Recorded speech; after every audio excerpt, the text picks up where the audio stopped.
OpenAI, I mean, you seem somewhat frustrated with them. You were one of the big contributors early on. The reason I am the reason OpenAI exists. How much money did you give them? I'm not sure the exact number, but it's some number on the order of $50 million. Man, fate loves irony, next level.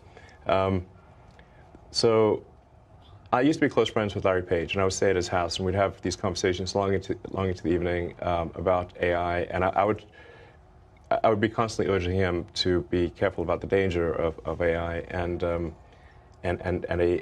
he was really not concerned about the danger of AI and was quite cavalier about it, and at the time, Google, especially after their acquisition of DeepMind, had 3/4 of the world's AI talent. They had obviously a lot of computers and a lot of money. So it was a unipolar world for AI. And we've got a unipolar world, but the person who controls that does not, or at least did not seem to be concerned about AI safety. That sounded like a real problem. So, and then the final straw was Larry calling me a speciesist for being pro-human consciousness instead of machine consciousness. And I'm like, well, yes, I guess I am. I am a speciesist. So you helped to the creation of OpenAI. You put in as much as $50 million. More than helped. It wouldn't exist without me. It wouldn't exist without you. So I came up with a name. Right. The name OpenAI refers to open source. So the intent was, what's the opposite? What's the opposite of Google? Would be an open source nonprofit, because Google is closed sourced for profit, and that profit motivation can be potentially dangerous. Should you have gotten governance for that money? Should you have gotten some level of control, perhaps, in retrospect? Yeah, I fully admit to being a huge idiot here.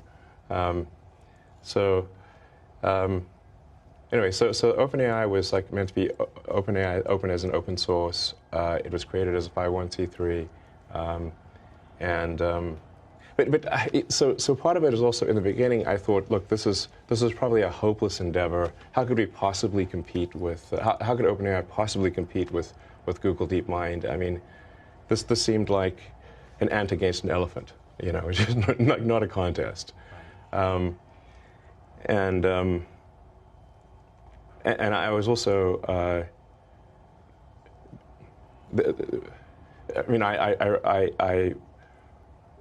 was instrumental in recruiting the key scientists and engineers, most notably Ilya Sutskever.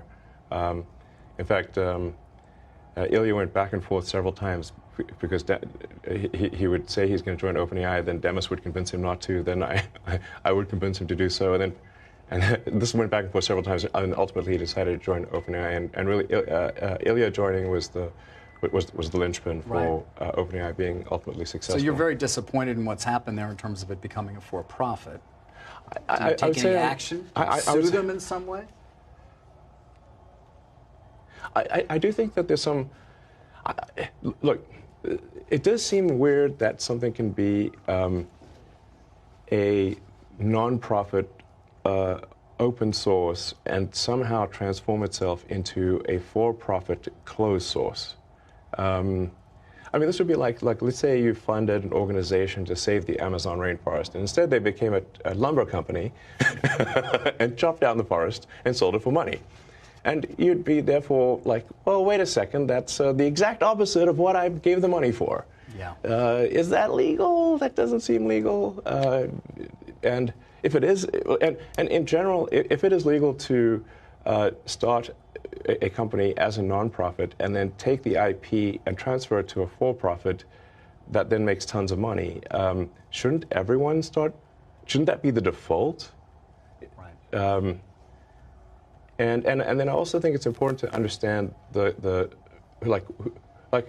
when push comes to shove, let's say they do create some digital superintelligence, almost godlike intelligence. Well, who's in control? Yeah. And what exactly is the relationship between OpenAI and Microsoft?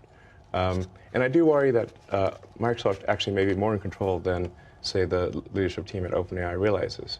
I mean, Microsoft, as part of Microsoft's investment, they have rights to all of the software, all of the model weights, and everything necessary to run the inference system. So they essentially have a great deal of control. At any point, Microsoft could cut off OpenAI.